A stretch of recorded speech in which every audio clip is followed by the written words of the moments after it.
Hello comrades, it's me, Comrade Daza. I'm gonna respond to this video from this so-called leftist. He claims he's a leftist, but he says some anti-communist things. But he responds to Andrew Bulk's blog on Gough Whitlam saying Gough Whitlam was if you don't know who Andrew Bulk is, he's a right-wing trat. He said some racist shit, he got in trouble but got scot-free. The government turned right, he's an ultra right-wing trat. I mean, him and bloody Alan Jones are the biggest fucking right-wing traps in Australia. So let's just start the video, shall we? Alright, I'm not one to hold a grudge, but book is deeper than I would have loved to. And by the way, he's trying to be funny, so yeah, he's gotta say some fucking shit like Mao was the biggest mass murderer of all time bullshit. He also said in the previous video that the red line in the Soviet Union, even though that was due to, fucking revisionist policies and shit. Let's continue. Okay, what about that, eh? No siree Gough instead of no siree Bulk? Go on, let's bastardise that, say. Especially when the more you look into bolts. Oh, that's good enough. I don't need to do much research on this one. Catching the bag. I think I'll just unwind with my favourite hobby of watching UFC fights and listening to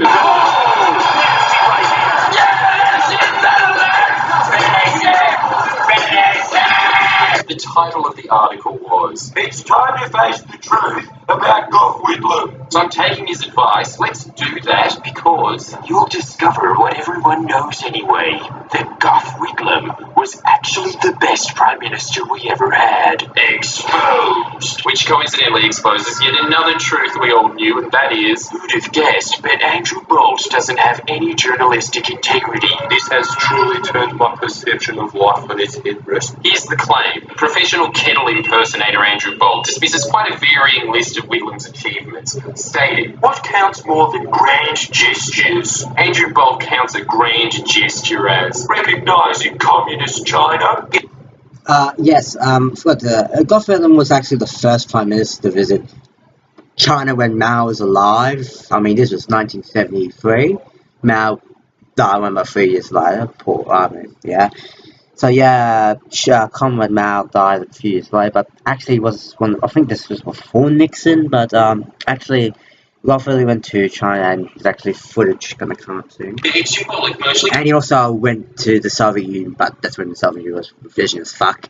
And East Germany, and recognized East Germany and Vietnam. He was actually a social democrat. That's pretty good for a social democrat to go to a socialist country like Just GDM. like red traffic lights. You don't need to stop at them either, because they're symbols. In fact, not only did Whitlam recognise Communist China recognised him. Look at this footage of Whitlam chilling As you can see, there's Whitlam and with Chairman Mao. How jealous are you of Gough? Even history's most brutal dictator looks... history's most brutal dictator. Wow. I'm gonna give you an example. Apartheid South Africa was pretty fucking bad. Margaret Thatcher supported it, and Reagan supported fucking apartheid South Africa. That was a fucking capitalist dictatorship. The fucking Congo Free State was pretty fucking bad. Colonization. Let me guess. 1.6 billion people dying from capitalism. There's a lot of fucking things capitalism has done. I give you good dictators of capitalism. Fucking Pinochet, Adolf Hitler, Bertuni, Mussolini. I'll give you... fucking history's most brutal dictator. Yeah, bullshit my ass. Chairman Mao saved China. If China becomes socialist under Mao, China would be still a shithole today under bourgeois liberal democracy under the Kuomintang.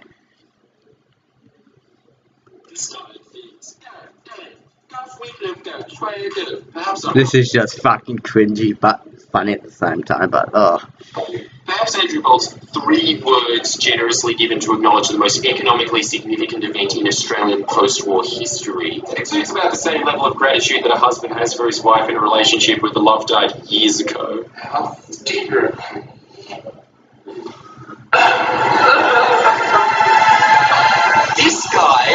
close diplomatic relationship with Australia's biggest trading partner, responsible for trillions of dollars in economic activity that have given us one of the easiest rides for 40 years straight, and Bolt wants his sizzler potato skin hogging audience to believe that this act, which saved us from the global financial crisis.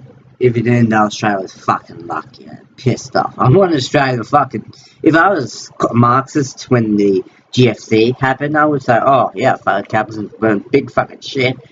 But Australia fucking did have a really bad recession. We actually were the most powerful economy, for fucking sake.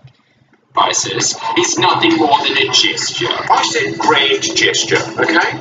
Grand means big. Lessons in vocab With Andrew Bolt. Yeah, my attitude to sentence structure is the same as a dojo master's. Simplicity. Then he goes on with no evidence at all to By the way, he's a liberal. If you didn't notice, suggest that Gough Whitlam was Mashing the drums claims to be a leftist. to the people he was elected to serve. Ooh, he's got me there. I thought I was elected to be the Australian Gallagher. I mistook the Australian electorate for a watermelon. By having the common sense to start up a relationship with China, Australians on average are $14,000 better off a year as a result of the $120 billion in trade that relationship generates annually. So all those Andrew Bolt sheep who wrote down arguments word for word that they read off Bolt's blog on the Gough Whitlam tribute articles because they're that incapable of original thought, which is very sad for democracy when you think about it. Or liberal democracy, or bourgeois democracy, where basically we don't have a fucking say. You believe in fucking bourgeois democracy, a fake bullshit where only fucking bourgeoisie appoint their candidates for the election. People believe it's a democracy because they get to choose the vote. It's not that fucking thing. It's bourgeois democracy, it's rich candidates, basically rich puppets. Essentially allowing tape We got two parties, bourgeois and bourgeois. reporters to vote. Make sure you take these votes just as seriously as you do the others, guys.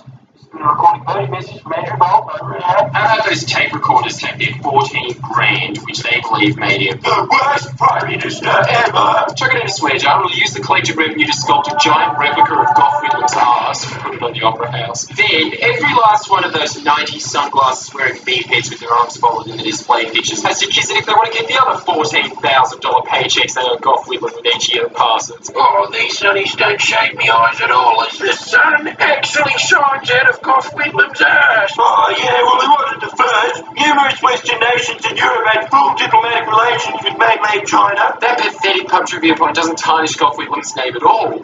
Surely that says a lot more about the quote-unquote adult party you're a dyed-in-the-wool supporter of, which is obviously led by Tommy Pickles at one point, Who, as we all know, always put the economy first. and to such sensible economic managers that they refuse to even talk to China for 23 years just because they're believing We're not speaking to them. The party of grown-ups. Dismiss him! Now I don't want to wait until he calls an election. I want to be in power now! Combined with the dialogues of trade relations his strengthened and began with Indonesia, Korea, Japan, and India, Gough Whitlam is responsible for $333 billion of trade a year that Menzies never even contemplated because Menzies was a fucking fascist. He went to Nazi Germany. He's a fucking thief. He's one of those ten-cheeked xenophobic yobbos who looks like an obese Bart wheezing. That's actually a fucking funny one. Wash myself with a rag on a stick. It wasn't even a mutually agreed, well, he just happened to be in power at the time scenario. Whitlam was in opposition, and the Liberals tried to condemn him as a communist, only to have their views completely shut down. Yeah, Liberals are fascists. Labour was, and also Labour was anti-communist as well, but, you know, some Labour MP, like Gough Whitlam, supported socialist communists. By the biggest communist of them all, Nixon, opening up relations with them a few days later. Ow! Ego, yo! Face! The right can attempt to fling pathetic cheap deflections at Gough Whitlam's economic and international relations policy all they like. But I can think of at least one major player that's not at all convinced by their baboon-level musings. China. Kirk, man, I speak Chinglish. Even I think Andrew Bolt article is too simple. Hailing your money. This is fucking turning racist as well. Yeah, good fucking accent. Oh my fucking god, you fucking liberal. Oh, this fucking liberal's giving me a headache. Go fucking bed. Fucking hell. You talk you want, you fucking fake ass leftist or fucking leftist, you fucking liberal. Stephen, like Witchface, is the father of Australia-China relations. They used to make a special effort to pay tribute to Gough Whitlam. By the way, I don't agree with fucking Andrew Bell. Andrew Bell's a fucking dickhead. Fucking right-wing twat. Neither this fucking liberal. Decades after his practice, when he was coming to pay respect, the custom which he displayed with curiosity in 1980. So he finally asked what he got the highest regard an Asian diplomat can give a man, which is to respond with a Confucianist proverb, and that was, When you draw water from a well, you must not forget who dug the well.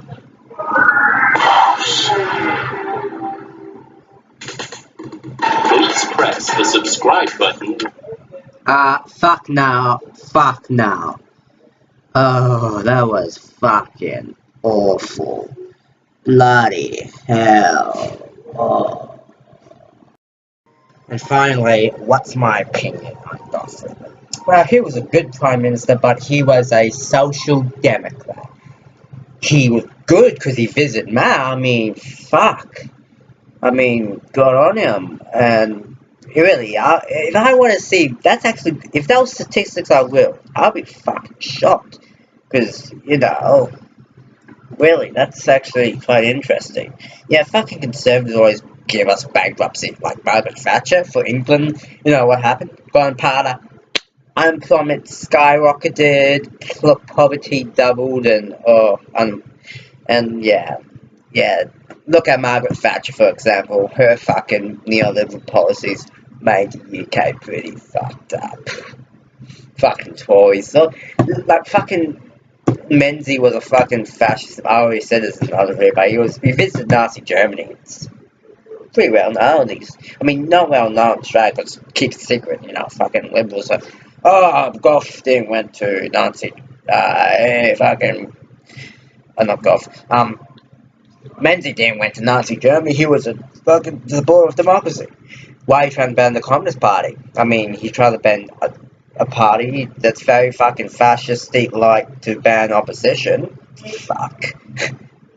So yeah, Gough Whitlam was a cool guy. I mean, he supported Mao.